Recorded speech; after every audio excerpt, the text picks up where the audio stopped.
Hello friends, welcome to my YouTube channel Royal Point. I prepare this YouTube channel for those students who related with computer course. In this channel, I will discuss some important topics which help to improve your computer knowledge. Today we will discuss about OSI model. तो let's see. पर उससे पहले मैं आपको बता दूं कि OSI model से रिलेटेड जो क्वेश्चंस एग्जाम में पूछे जाते हैं वो किस तरह से पूछे जाते हैं। फर्स्ट है आपका what is OSI model, second why of OSI model, third how many layers in OSI model and fourth are they any alternative models to OSI model. चलिए देखते हैं पहले कि what is OSI model. OSI model क्या है? OSI model का full form होता है ओपन सिस्टम इंटरकनेक्शन। इसको डेवलप किया था ISO ने इन 19 किसमें 1984 में। किसमें 1984 में। तो किस लिए यूज़ किया, मतलब ISO ने उसके किस लिए डेवलप किया, ताकि एक कंप्यूटर से दूसरे कंप्यूटर पे कैसे डेटा को ट्रांसफ़र कर सकें। मान लीजिए कि आपके पास दो कंप्यूटर हैं, एक ये है और एक ये दोनों कनेक्टेड हैं लैन केबल से। किससे? लैन केबल से। ठीक है। तो और कनेक्टर जो है हमारा वो है क्या? RJ45। तो मान लीजिए कि ये जो है वो आपका विंडोज़ का है का विंडो, और ये है आपका मैक का। तो अब इन दोनों के बीच में कम्युनिकेशन कैसे होगा? इन दोनों के बीच में कम्युनिकेशन कैसे होगा? तो इसके लिए हमने क्या यूज़ किया? OSI model. क्या यूज़ किया? OSI model. तो इस फिगर के थ्रू हमें क्या समझ में आया कि जो भी एप्लीकेशंस या कंप्यूटर्स हैं हमारे, वो नेटवर्क के ऊपर कैसे कम्युनिकेट कर सकते हैं। तो कैसे कम्युनिकेट कर सकते हैं? With the help of OSI। ये क्या करता है? हमारा एक स्ट्रक्चर्स प्लान बनाता है जो जो किसी भी नेटवर्क, किसी भी काइंड के नेटवर्क पर आप उसको डिज़ाइन कर सकते हो। तो दैट्स अ आई थिंक आपको समझ में आया होगा कि OSI मॉडल क्या होता है।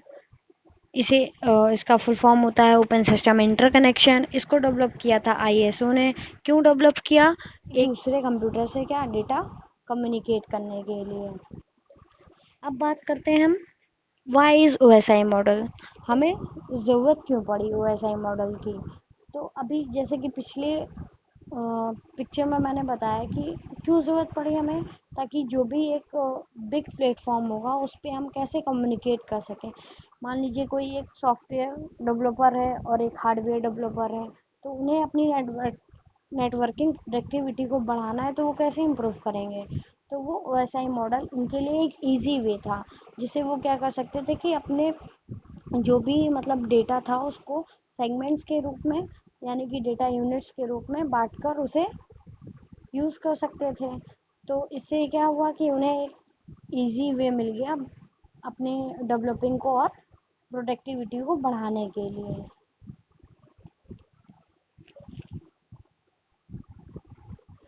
OSI मॉडल के यूज़ का एक ये भी रीज़न था कि जो भी हमारा डेटा है उसको ईज़िली अंडरस्टैंड किया जा सके, मतलब लोग ईज़िली उसको अंडरस्टूड कर सकें, मैनेज कर सकें, और उसमें कोई भी अगर एरर आती है तो उसको जल्दी ही क्या कर सकें? आइडेंटिफाई कर सकें। तो वो किस लिए मतलब किस तरह से कर सकते थे कि मान लो कि अगर आपको कोई चीज़ दी जाती है, मान लीजिए कि आपको एक चैप्टर लर्न करने के लिए दिया है, तो आप उसको अगर एक साथ लर्न करोगे तो क्या आप उसे इतनी जल्दी कर सकते हो? Of course not. तो उसको क्या है कि छोटे पार्ट्स में डिवाइड करके हम क्या कर सकते हैं? उसको ईज़िली अंडरस्टैंड कर सकते हैं। ठीक उसी तरह OSI मॉडल में क्या था कि जो भी डेटा उसकी लेयरों से होके जाता था, उसको क्या करते थे? डेटा यूनिट्स के रूप में, यानी कि डेटा यूनिट्स के फॉर्म में भेजते थे, जिससे डेटा जो होता था वो यूनिट्स के में डिवाइड होके जाता था, तो वो इजी अंडरस्टूड भी था, उसको मैनेज भी कर सकते थे। अगर उसमें कोई एरर होती थी तो उसको जल्दी आइडेंटिफाई करके ट्रबल शूट भी कर लिया जाता था।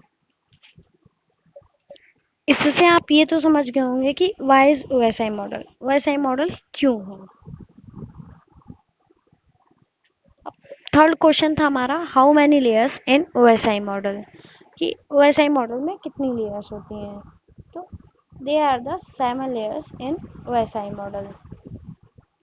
फर्स्ट हमारी है physical layer, second data link layer, third network layer, fourth transport, fifth session layer, six presentation and seven application layer. तो इसको हम किस तरह से याद कर सकते हैं, या फिर कंफ्यूजन की एक ये भी होता है कि मतलब कौन सी लेयर को हम पहले याद रखें। तो सिंपली याद रखिए कि ये जो भी अप्रोच है वो क्या होगा, आपका टॉप टू बॉटम होता है। तो इसको याद रखने के लिए सबसे पहले हमारी कौन सी होगी, एप्लीकेशन लेयर, उसके बाद presentation layer, session layer, transport layer, network layer, data link layer और फिजिकल लेयर। इस तरह से आप उसको याद कर सकते हैं। अब बात करते हैं कि ये तो हो गई आपकी क्या, top to bottom. Bottom to top से फर्स्ट लेयर है आपकी physical layer, second data link, network, transport, session, presentation और एप्लीकेशन लेयर। एक चीज़ हमेशा याद रखिए कि ओएसआई मॉडल में जो भी डेटा होता है वो किस तरह से होता है, वो होता है आपका यू फॉर्म में, यानी कि ये होती है सेंडर साइड और ये क्या होता है आपका रिसीवर। तो रिसीवर और सेंडर, सेंडर साइड से फर्स्ट लेयर होती है आपकी कौन सी, एप्लीकेशन लेयर, और रिसीवर साइड से फर्स्ट लेयर होती है आपकी फिजिकल लेयर। कौन सी, फिजिकल लेयर। चलिए अब हम पढ़ते हैं फर्स्ट लेयर एप्लीकेशन लेयर के बारे में, ये क्या करती है। तो एप्लीकेशन लेयर जो है वो प्रोवाइड करती है सर्विस फॉर नेटवर्क एप्लीकेशन के लिए। अब नेटवर्क एप्लीकेशंस कौन कौन सी होती हैं, आपका गूगल हो गया, वेब ब्राउज़र, स्काइप, ये सारे क्या हैं, आपके नेटवर्क एप्लीकेशन है। तो एप्लीकेशन लेयर का वर्क क्या हो गया, application provide the service for network application with the help of protocol to perform user activity. तो ये मान लीजिए कि आपने किसी को ईमेल भेजा, ठीक है, तो वो किस प्रोटोकॉल की हेल्प से जाएगा। तो ईमेल में हमेशा SMTP, simple mail transfer protocol का यूज़ करते हैं। मान लीजिए कि आपने वेब ब्राउज़र से कोई फाइल डाउनलोड की है, तो वहाँ पर कौन से प्रोटोकॉल का यूज़ करेंगे, दैट्स एफटीपी, यानी कि फाइल ट्रांसफ़र प्रोटोकॉल। तो ये सब क्या है, ये प्रोवाइड सर्विस करा रहे हैं, और क्योंकि ये सारे क्या है, प्रोटोकॉल हैं जो नेटवर्क एप्लीकेशन को एक सर्विस प्रोवाइड करते हैं ताकि यूज़र से क्या है, नेटवर्क कनेक्टिविटी बनी रहे। तो एप्लीकेशन लेयर का वर्क हो गया नेटवर्क प्रोसेस टू एप्लीकेशन। इसके कुछ प्रोटोकॉल यहाँ पर डिनोट भी किए गए हैं, जैसे DNS, domain name system, WWW, HTTP, P2P, email, POP, SMTP, telnet और एफटीपी। सेकेंड लेयर है आपकी प्रेजेंटेशन लेयर। प्रेजेंटेशन लेयर में जो भी डेटा होता है वो कहाँ से आता है, एप्लीकेशन लेयर से। तो प्रेजेंटेशन लेयर का वर्क क्या होता है, प्रेजेंटेशन लेयर जो भी डेटा आता है वो किस रूप में होता है, करेक्टर फॉर्म में होता है। किस रूप में, करेक्टर फॉर्म में। ये इसको चेंज कर देती है किसमें, मशीन कोड में। किस कोड में, मशीन कोड, ठीक है।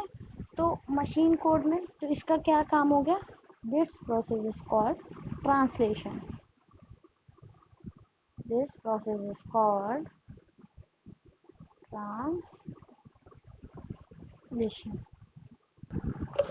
डेटा को ट्रांसलेट तो इसने कर लिया, अब कहते हैं डेटा कंप्रेशन। डेटा कंप्रेशन क्या होता है कि जो भी मान लीजिए कि हमारा जो भी डेटा आया वो मशीन कोड में कन्वर्ट हो गया, ठीक है, उसको इसने क्या कर दिया, डेटा कंप्रेशन मीन्स जो भी अनयूजफुल बिट थी उनको क्या कर दिया, रिमूव कर दिया। अब ये डेटा को सेंड कर देगा किसके पास में, प्रेजेंटेशन लेयर के बाद कौन सी लेयर होती है आपकी, सेशन लेयर के पास। प्रेजेंटेशन लेयर अब इंक्रिप्शन और डिस्क्रिप्शन का भी वर्क करती है, यानी कि डेटा को इंक्रिप्ट बनाती है। इंक्रिप्ट का मतलब मान लीजिए कि आपके पास एक सेंडर और रिसीवर है, तो यहाँ से जो डेटा जाएगा वो क्या हो जाएगा, इंक्रिप्ट। उसने इंक्रिप्ट करके भेजा और इसके पास पहुँचते ही वो क्या हो जाएगा, वो कर देगा इसको डिक्रिप्ट। यानी कि जो प्रेजेंटेशन लेयर हमारा क्या वर्क करती है, डेटा को इंक्रिप्ट और डिक्रिप्शन का वर्क करती है। ये किसकी हेल्प से करती है, एस एस एल लेयर। अब एस एस एल लेयर क्या होती है आपकी, सिक्योर सॉकेट लेयर। तो प्रेजेंटेशन लेयर के वर्क कौन कौन से हो गए, पहला आप क्या हो गया, data representation, encryption, descriptions, translations करना, डेटा को ट्रांसलेट करना, डेटा रिप्रेजेंट किस फॉर्म में रिप्रेजेंट होगा, और डेटा कंप्रेशन। अब बात करते हैं हम थर्ड लेयर, सेशन लेयर की। तो सेशन लेयर का वर्क क्या होता है कि सेशन लेयर जो होती है वो सर्वर और क्लाइंट के बीच में एक सेशन या कनेक्शन को एस्टेब्लिश करती है।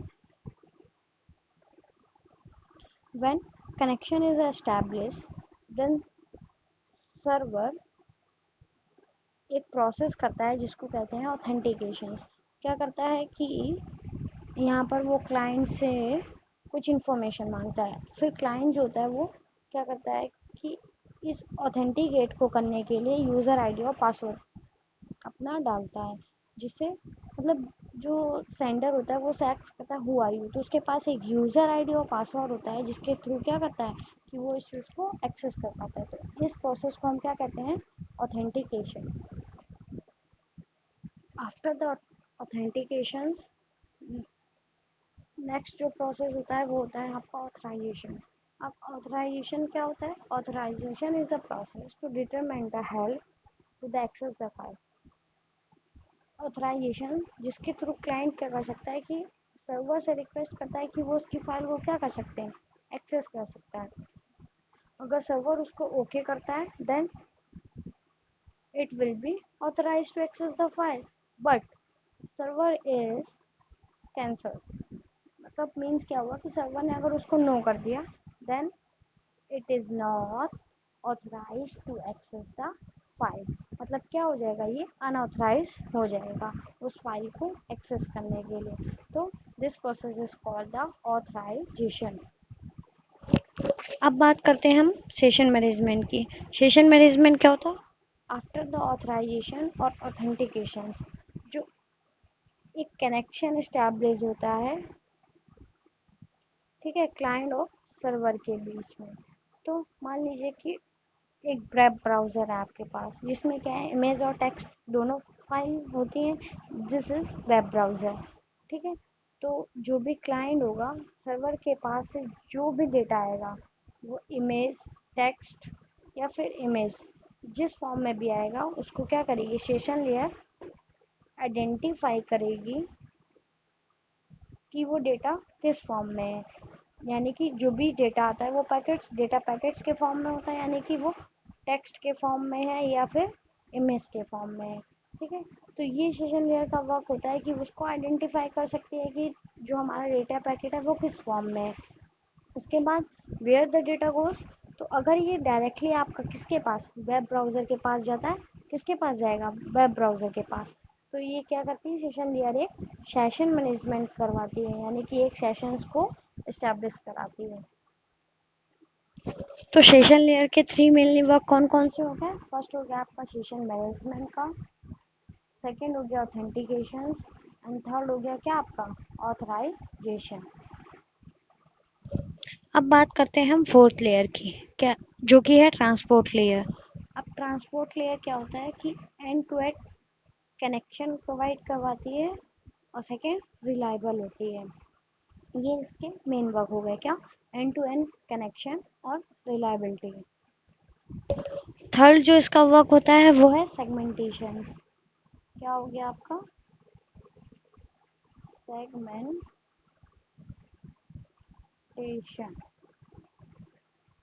अब सेगमेंटेशन क्या होता है कि हमारा जो भी डेटा होगा वो किस फॉर्म में आएगा, डेटा यूनिट, डेटा यूनिट के फॉर्म में, यानी कि छोटे छोटे पैकेट्स के फॉर्म में।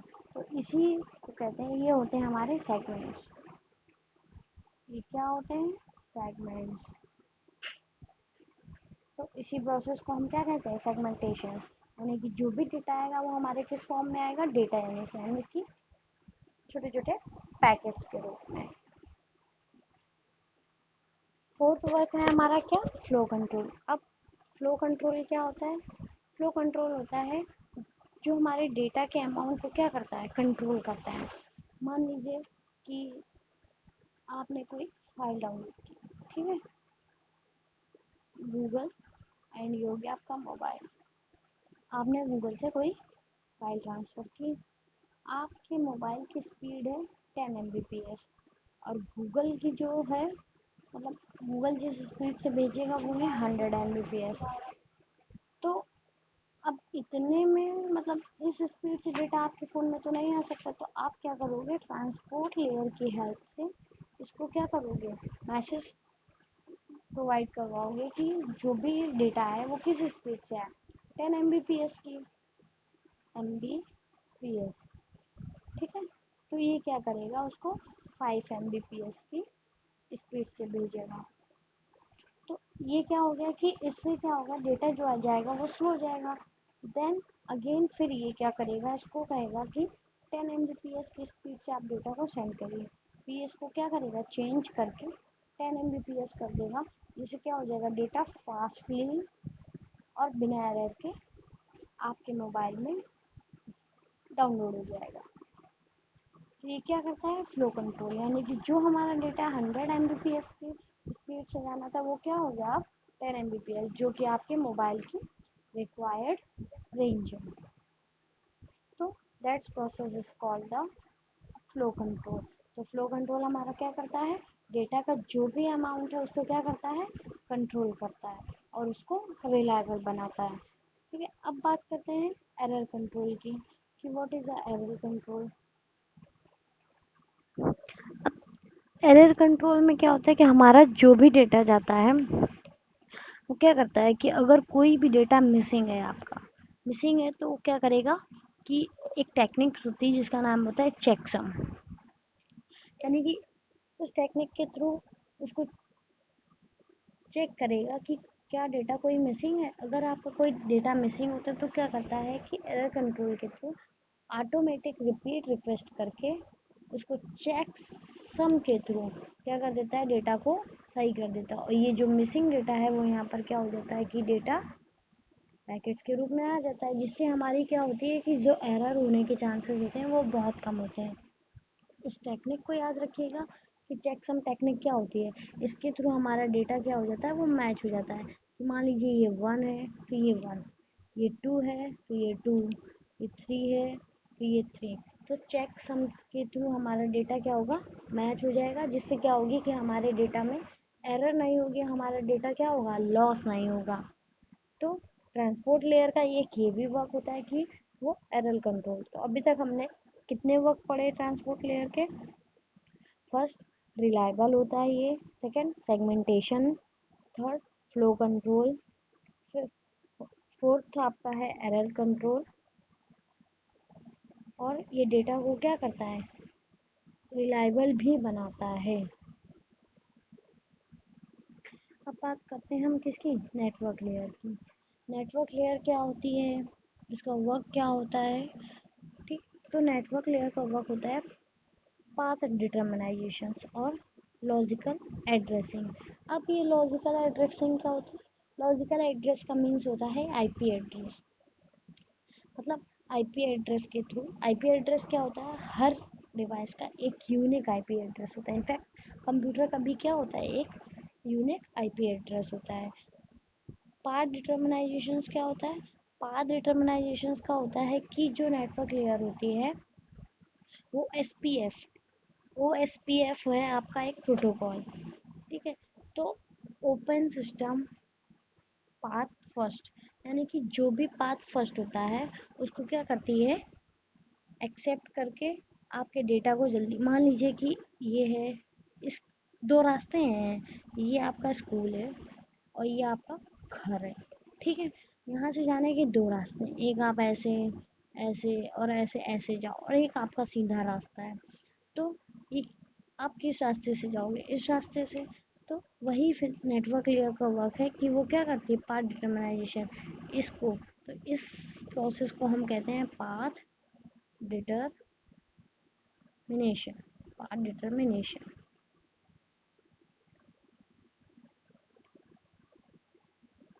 आई होप आपको समझ में आया हो कि पाथ डिटरमिनेशन क्या होता है, लॉजिकल एड्रेसिंग क्या होती है। अब एक होता है इसका राउटिंग। अब राउटिंग क्या होती है? राउटिंग यानी कि to destination source to destination तक डेटा को कैसे ये भेजती है, यानी कि कैसे सेंड करेगी। तो इसका होता है कि सोर्स टू डेस्टिनेशन। बात करते हैं कि नेटवर्क लेयर में जो भी डेटा होता है वो किस फॉर्म में आता है। तो नेटवर्क लेयर में जो डेटा आता है वो आता है आपका पैकेट्स फॉर्म में। किस फॉर्म में? पैकेट्स के फॉर्म में, यानी कि छोटे छोटे पैकेट्स के फॉर्म में। इस बात को याद रखिएगा, क्वेश्चन पूछते हैं कि नेटवर्क लेयर में जो भी डेटा आता है वो किस फॉर्म में आता है, पैकेट्स के फॉर्म में आता है। अब बात करते हैं हम डेटा लिंक लेयर की, कि डेटा लिंक लेयर क्या होती है, इसका वर्क क्या होता है।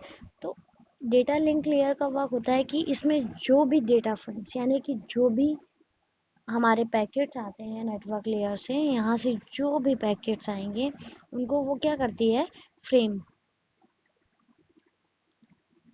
फ्रेमिंग का वर्क करती है। मान लीजिए कि आपकी फ्रेंड की बर्थडे पार्टी है, ठीक है, तो आप गिफ्ट लेके आओगे, उसको पैकेट में रखोगे, देन उस पर फ्रेमिंग भी तो करोगे आप। मीन्स क्या है, उस पर कोई रैपर या कोई फ्रेमिंग उसकी करोगे, उसको अच्छे से क्या करोगे आप, सजाओगे। तो इट्स कॉल अ फ्रेमिंग। तो ये क्या करती है कि जो भी डेटा पैकेट्स आते हैं उनको क्या कर देती है, फ्रेम कर देती है। अब याद रखिएगा, जिस तरह से नेटवर्क लेयर में क्या होता है कि हमारा लॉजिकल एड्रेस यानी कि आईपी एड्रेस का यूज़ करते हैं, उसी तरह डेटा लिंक में हमारा क्या है, फिजिकल एड्रेस। यानी कि फिजिकल एड्रेस हमारा क्या प्रोवाइड कराता है, मैक एड्रेस। मैक एड्रेस क्या होता है, मीडियम एक्सेस कंट्रोल।